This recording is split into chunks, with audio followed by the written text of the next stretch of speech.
Ah, Louis. Perfect timing. As luck would have it. Come, my boy. I would like to have a word with you.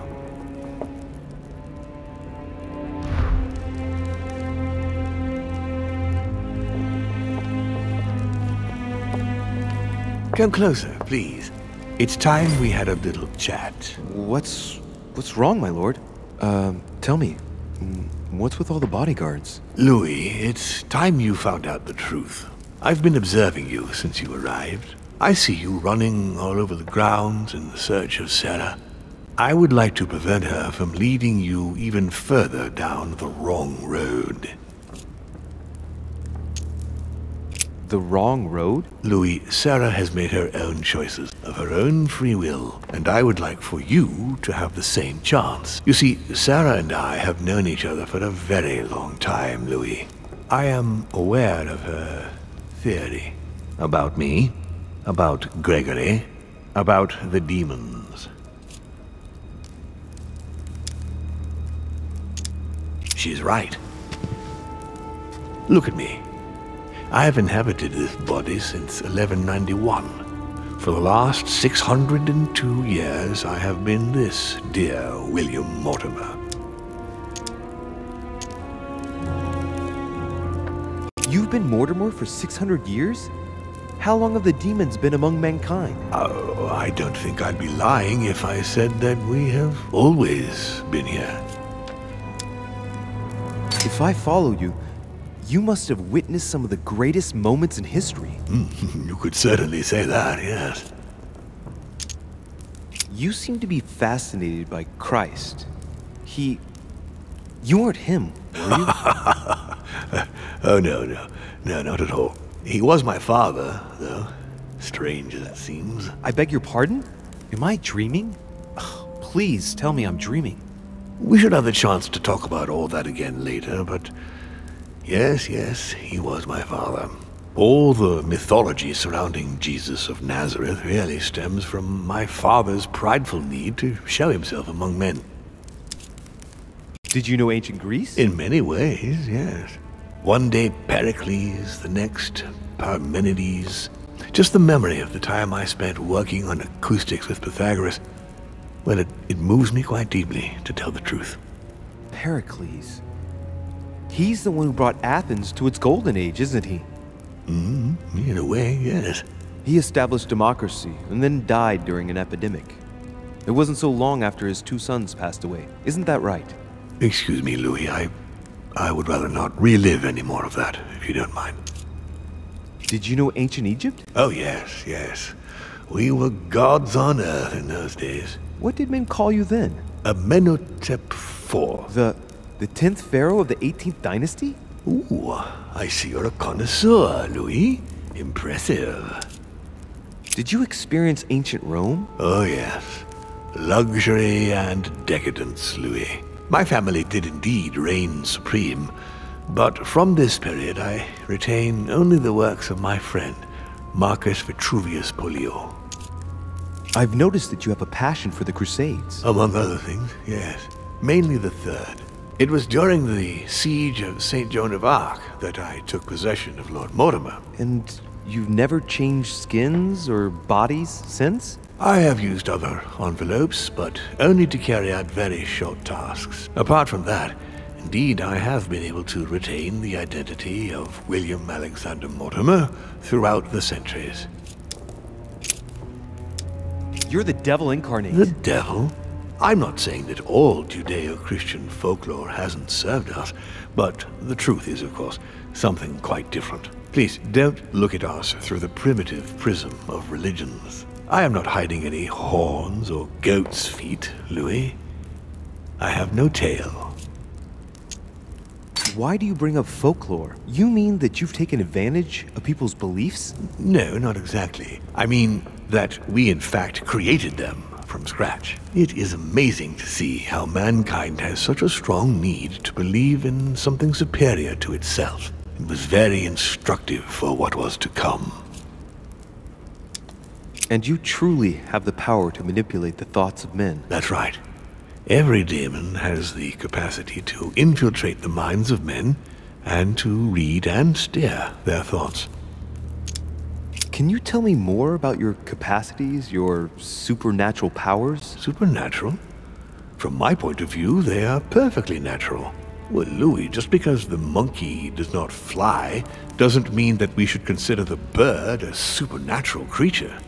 We are all part of a grand design. We are simply made like this. By developing our art, we are able to read thoughts as well as write in the minds of men. It is possible for us to make them bow to our desire, but it doesn't work without leaving some scars. And what do you do with this power? We help them, of course. Of course you do. And you expect me to believe that, I suppose. Louis, demon is just a word. It all depends on what exists beneath the surface.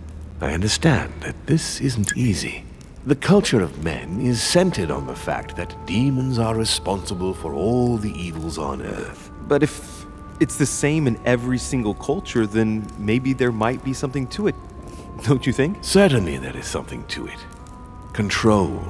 Man has spent his existence wishing to believe in the supernatural and imposing his belief on others. What could be more convenient for manipulating the masses? A perfect, inaccessible being and a plethora of demons in every one. The perfect idea to relieve men of all responsibility while still finding them guilty. Lucifer, the fallen archangel, left heaven accompanied by 133,306,668 angels. Is it true that there are that many of you? No, I assure you, Louis. Forget your Bible class. It's ridiculous. We are not angels. We don't have wings. There is certainly nowhere near 1 million of us. And for that matter, no sacred human text represents us correctly.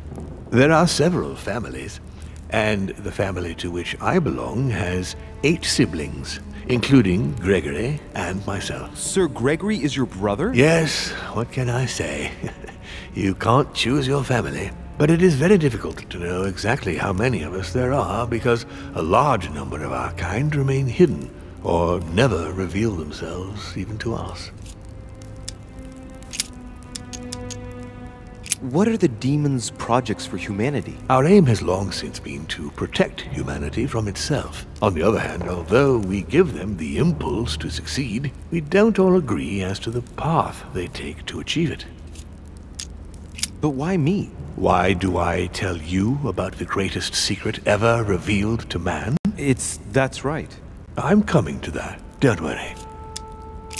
Why should I trust you? I'm not asking you to, Louis. If you are still in doubt about the demons, I can assure you that won't last long. What has my mother got to do with all this? She embarked on a crusade many years ago to kill all the demons. That must have upset you. I imagine you retaliated. No, I'm afraid she never forgave me. Forgave what? We met when she was still just a young woman. I appeared to her in a different form because I didn't want to reveal the identity of Lord Mortimer at that time. She was looking for someone interested in the occult to decipher an ancient book. We spent many years together until I revealed my true nature. Did she speak about it? Not so long ago, yes. Indeed, it was already Al-Azif. She wanted to unlock the secrets. How would you qualify your species scientifically? Good question. What is your area of expertise?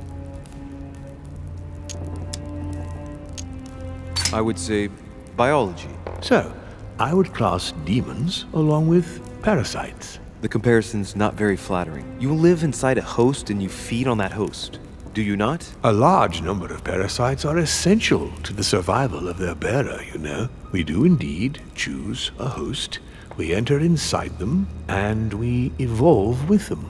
But if you prefer a more philosophical approach, or a more poetical one, consider us as an idea. We are an idea that penetrates the human spirit. But in fact, in no way are we a danger for our hosts. Quite the contrary, we strengthen them.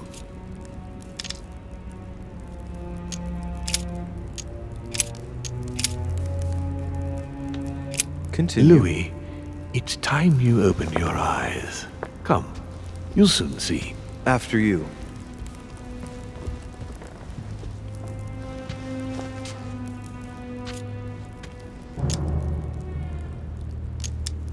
Did what happened to Elizabeth Adams have anything to do with you? Unfortunately, the poor girl became an issue between us, in spite of herself. A family of demons is still a family, and as in all families, there are disputes. Elizabeth's family, the Adams, has always been under the patriarchal control of my father. As he and myself are not really on very good terms, sending poor Elizabeth here was terribly rude of him, really. You did accept, though. No, I would say rather I was presented with a fait accompli by Gregory and went along with the intention of helping her. But this is my castle, and everyone is the master of their own home. It was you who killed her. The child was already condemned, Louis. My father would never have let her be. I had to pass inside her mind and, yes, make her take her own life. Trapped between the unyielding control of my father and your mother's terrible treatments, I wouldn't wish a life like that on anyone. Would you? So neither my mother nor Peru were ever guilty.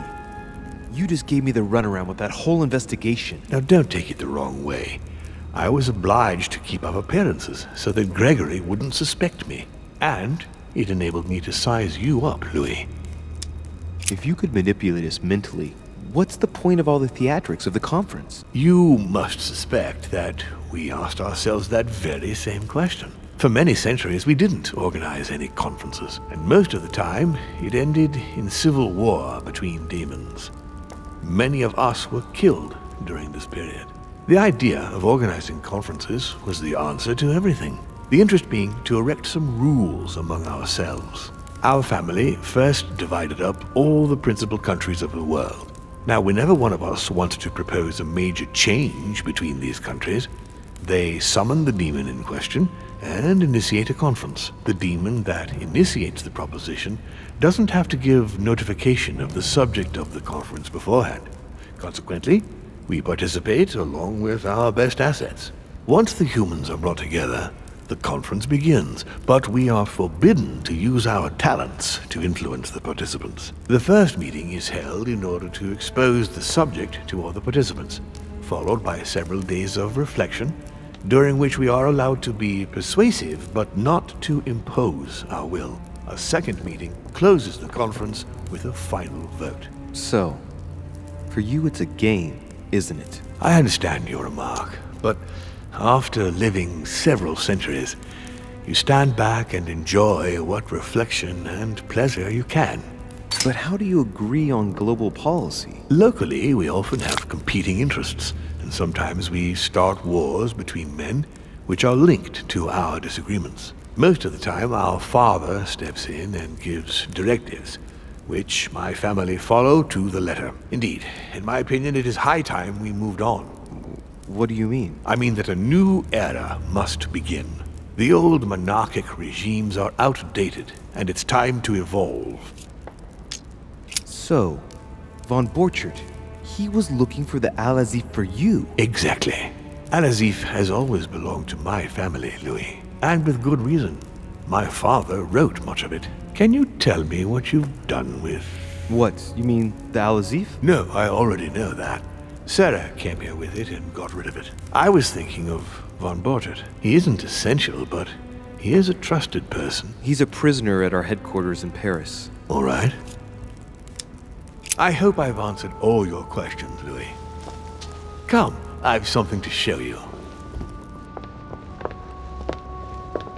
There is one question that remains to be answered. Why me? Why tell me all of this? Oh, haven't you guessed yet?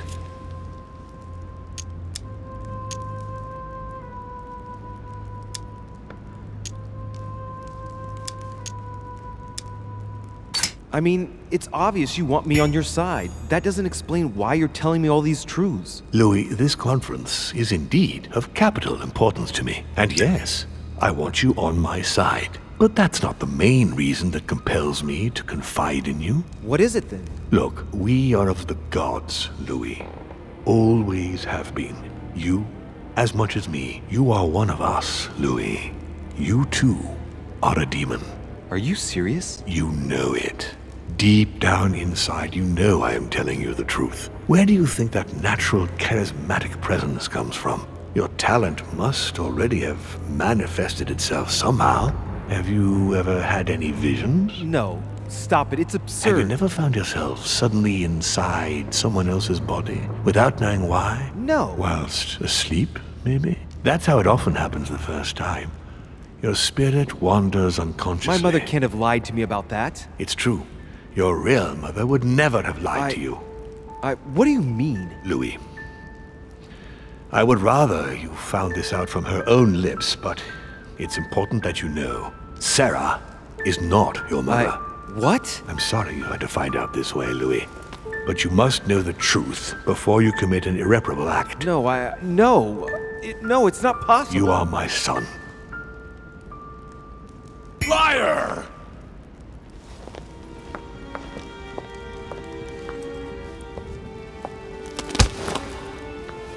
Well, well. So now you're his bastard. You really took me for a fool. Don't make a move, you clowns! Everybody keep calm. Don't say a word or I'll shoot your kid! Not so clever now, are we? At last I found a way to put the pressure on you, Mortimer. Look, just calm down, monsieur. You stopped me from ending it all. Because of you, I've had to pay for it. You don't know what it's like. He's in your head. He's in your soul. I never want to feel that again. Jacques, I did not betray you. You're just like him.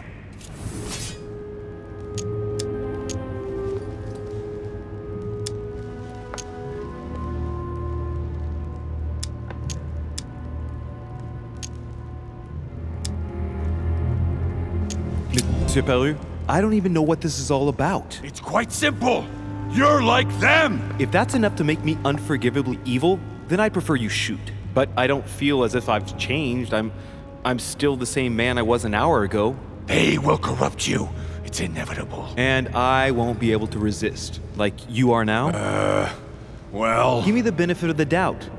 Think about it a moment. So, what are you gonna do now? You've just found out your true nature. What difference does it make?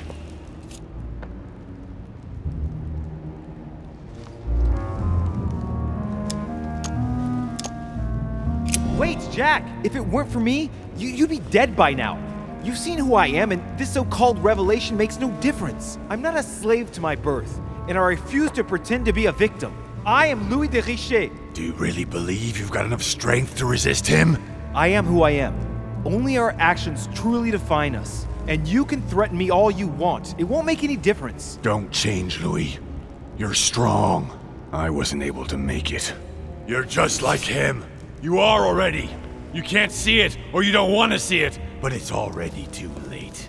In fact, I haven't got any choice. You always have a choice. You know very well what will happen to you if you shoot me.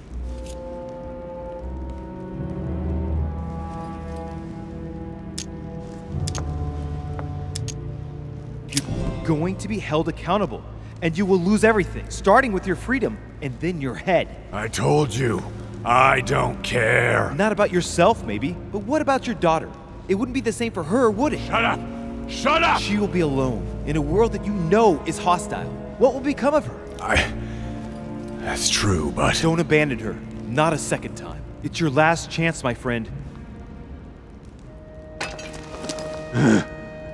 It's over. Come now, mister. You know what I told you. Evil and good depend on you, and not on your nature. Yes, it's true, and the same holds true for all of us. Monsieur Péru, I am willing to overlook this latest scene. You can thank my son for that. I think, however, that you ought to take your leave for your good and ours, as well as that of your daughter.